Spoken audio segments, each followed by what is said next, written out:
Oke, hello everyone. Jadi selamat datang kembali di channel saya.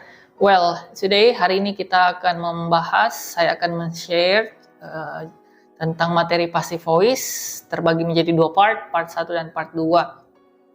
Ya, tanpa banyak bacot, without any further ado, let's jump into the material. Kita langsung saja ya. Jadi ini adalah slide-nya. Kita mulai dari table of content. Apa saja yang akan dibahas? Yang pertama itu ada definisinya. Kemudian yang kedua ada kinds, jenis-jenisnya. Kemudian terms of passive voice, syarat-syaratnya. Ini dynamic passive voice. Dan yang nanti ini adalah stative passive voice atau yang akan jadi part 2-nya. Oke, kita mulai dari yang pertama itu adalah definition of passive voice. Nah, jadi menurut Betty Azar tahun 1993 bahwasanya mengatakan in the passive, the object of an active verb becomes the subject of the passive verb. Jadi maksudnya di kalimat pasif itu objek dari kalimat aktif itu menjadi subjek atau pelaku di kalimat pasif. Nah, sedangkan Noam Chomsky mengatakan bahwa passive voice is a grammatical construction in which the syntactic subject of a sentence is not the agent performing the action, but rather the patient or recipient of the action. Jadi maksudnya mirip-mirip dengan Betty Azar. Jadi passive voice itu adalah konstruksi grammar di mana subjek dari kalimat itu tidaklah melakukan performing the action, tetapi merupakan pasien atau penerima aksi tersebut. Nah, misalkan nih, my sister eats the apple. Jadi ini adalah kalimat aktif. Kemudian kalimat pasifnya itu adalah the apple is eaten by her. Nah, inilah kalimat pasif atau kalimat di, bukan me. Kalau aktif itu memakan, kalau yang pasif itu dimakan. Nah, polanya di sini kita lihat itu ada is plus eaten. Jadi be plus verb 3. Ya, jadi polanya be plus verb 3. B-nya itu ada banyak. Am, is, are, was, were, be, been, being. Itu semuanya ya. Kemudian kita lanjut yang kedua, slide kedua. Nah, ini. Why should we use the passive voice? Kenapa sih kita harus menggunakan passive voice? Nah, ada beberapa alasannya orang menggunakan passive voice. Yang pertama, we don't want to say who or what did the action. Jadi kita tidak mau mengatakan siapa atau apa yang melakukan aksi tersebut. Mungkin karena sungkan ataukah menghindari masalah seperti itu. Kemudian yang kedua, we don't know who did the action. Jadi kita tidak tahu siapa yang melakukan aksinya. Misalkan seseorang telah memakan kue saya. Misalkan kue saya dimakan. Tidak tahu siapa. My cake is eaten by we don't know who. That. And then alasan yang ketiga adalah the object is the most important part of the sentence. Jadi kalimat pasif itu mengkhususkan pada objek. Objeknya itulah yang paling penting. Cake-nya yang tadilah yang penting, yang menjadi inti utama. Contohnya, my sister eats the apple is eaten by her. Oke, kita lanjut ke slide yang ketiga. Nah, ini harus diketahui teman-teman bahwasanya nominal dan verbal. Dalam kalimat bahasa Inggris itu setiap tenses itu punya namanya nominal dan verbal tense. Verbal sentence ya. Mau itu simple present, simple past, future, semuanya ada nominal dan verbalnya. Nah, apa sih nominal dan verbal? Jadi nominal ini singkat aja ya, nanti saya akan bahas lebih mendalam tentang nominal dan verbal perbedaannya. Jadi kalau nominal sentence itu tidak mempunyai objek, hanya mempunyai pelengkap berupa ana, adjective, noun, adverb. Ya, kemudian verbal itu kita akan menggunakan kalimat verbal, subject, verb, object. SVO seperti yang ini. I learn my lesson. I-nya subjek, learn-nya adalah verb, my lesson itu objek. Kenapa sih verbal? Harus verbal. Kenapa bukan nominal? Karena dalam kalimat pasif itu kita akan membolak-balikan subjeknya menjadi objek, objeknya menjadi subject. Seperti itu. Kita akan membalik-balikan. Ya. Nah, kita lanjut ke slide selanjutnya. Nah, ini dia. Terms. Terms-nya itu syarat-syarat ya. Nah, syarat-syaratnya itu ada beberapa. Yang pertama itu verbal sentence. Jadi, syarat pertama untuk membuat kalimat pasif itu haruslah kalimat verbal. Jangan nominal ya, karena nominal tidak ada objeknya, hanya pelengkap. Oke, contohnya, we study English. Nah, ini adalah kalimat verbal. Subject, verb, object. We subject, study-nya verb, English-nya adalah object. Kemudian, transitive verb. Nah, jadi syarat yang kedua itu harus kata kerjanya transitif. Transitif apa sih transitif? Transitif itu kata kerja yang ada objeknya. Paham? Apakah ada kata kerja yang tidak ada objeknya? Ya ada. Namanya intransitif. Contohnya sleep, sit. Nah, contohnya I sleep. Sleep in the bedroom. Contohnya misalkan ya, in bedroom misalkan. Jadi in the bedroom itu bukan objek tetapi adalah pelengkap. Ya, jadi coba browsing-browsing intransitive verb ya. Nah, dalam transitive verb itu terbagi lagi jadi dua. Nah, ada yang mono, ada yang ditransitif. Nah, monotransitif ini itu hanya mempunyai satu objek saja. Nah, contohnya he accomplished his mission in life. Atau they finished cleaning their room. Jadi objek dari yang pertama accomplish itu adalah mission. Objek yang kedua finished itu cleaning ya, cleaning. Kemudian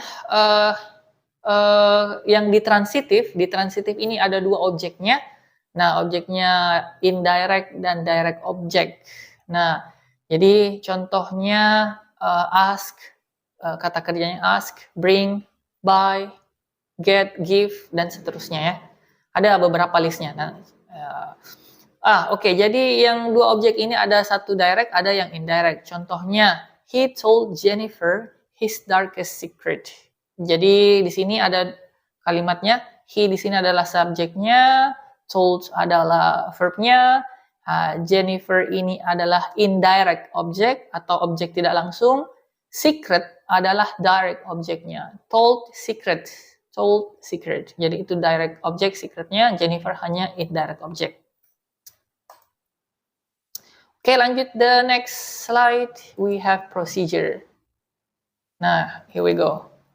So, procedure, how to construct passive voice sentence. Bagaimana cara membuat kalimat pasif. Nah, yang pertama itu adalah langkah yang pertama, identify the subject, verb, object, and adverb, if any.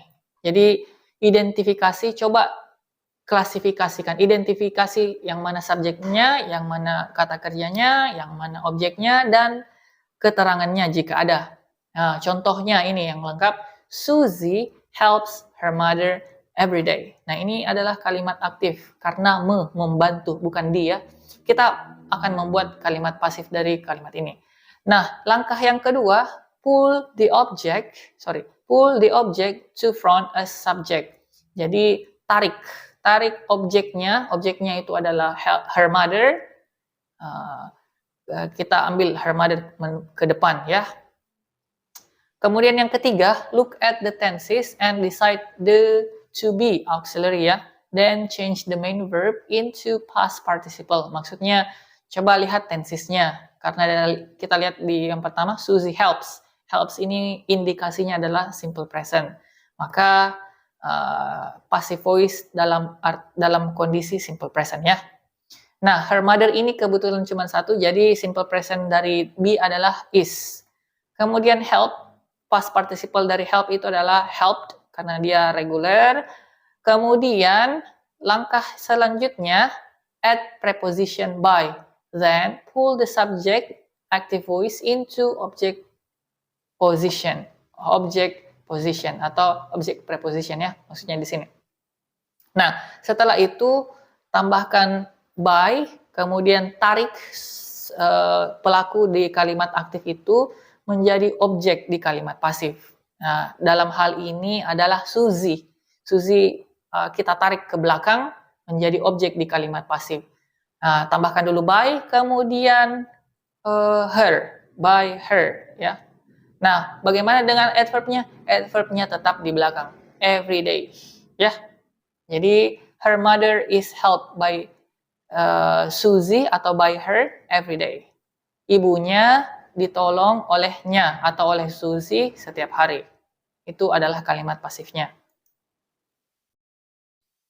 Nah, untuk tensesnya ini dia ya. Jadi untuk tenses itu ada banyak sekali, ada 16, cuman yang dipakai cuma 12. Nah, cuman di sini ada saya berikan simple present, present continuous, past simple, past continuous, present perfect, past perfect, future simple, going to, infinitive, modals, and modal perfect. Ya, jadi yang warna merah adalah aktif, kalimat aktif, dan yang kalimat pasifnya itu yang ini, yang warna biru ya.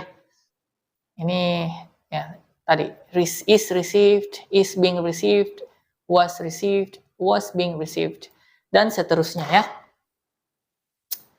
Oke, ya selanjutnya kita bahas dengan verbs with two objects, atau kata kerja dengan dua objeknya. Nah, gimana nih kalau dua objeknya? Yang mana ditarik ke depan? Apakah DO atau IO? Nah, some sentences have two objects, direct and indirect objects. Most of the times, it is more common to use the indirect object as a subject.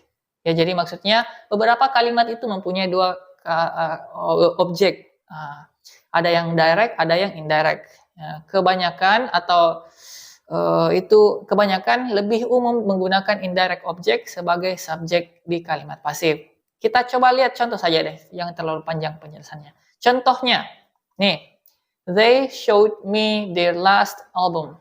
Jadi, they subject, showed itu verb, IO-nya ini adalah me itu sebagai IO, dan album itu direct object. Nah, indirect objeknya adalah me, kita tarik ke depan. Ya, dari posisi objek menjadi subjek berubah menjadi I. Kemudian kita lihat verbnya, kebetulan menggunakan ed, berarti itu adalah simple past, maka pakai to be yang past juga, yaitu was. Karena I cocoknya was ya, bukan were. I was.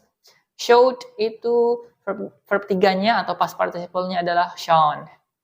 Kemudian, nah ini uniknya. Setelah itu kita jangan ambil subjeknya, tetapi ambil direct objeknya dulu. Nih, their last album, tarik. Jadi, I was shown their last album. Kemudian tambahkan by, baru tarik subjek yang aktif tadi ke objek di kalimat pasif. By they menjadi by them. Ya, karena berubah posisi menjadi objek. By them. I was shown their last album by them. Nah, gimana kalau yang direct objeknya duluan? Bisa nggak? Ya, bisa. Nah, contohnya, they sent me a mysterious letter. Mereka mengirimkan saya sebuah surat misterius. Nah, kita ambil dulu direct objeknya, yaitu mysterious letter ke depan. A mysterious letter, kemudian sent. Sent ini simple past ya. Jadi simple past dari to be itu adalah was atau were. Kebetulan di sini letternya cuma satu, jadi pakai was. Kemudian verb 3 dari send itu juga sendiri. Nah, barulah masukkan ke IO-nya atau indirect objeknya duluan ya. To me. Send to me. Jadi bukan send me, tapi ada kata to-nya dulu. Kalau indirect objeknya di sini. Send to me. Kemudian subjek di kalimat aktif tadi itu ditarik ke belakang setelah kata preposisi by. By them. Ya, ini agentnya atau agen pelakunya ya. Jadi a mysterious letter was sent to me by them. Jadi surat misterius dikirimkan kepadaku oleh mereka. Nah, ini dia ya. Oke. Ya, mungkin itu saja untuk hari ini.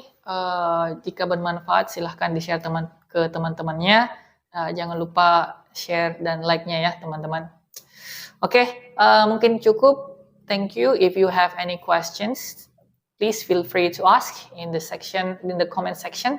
Feel free to ask ya. See you. Bye bye and wassalamualaikum warahmatullahi wabarakatuh.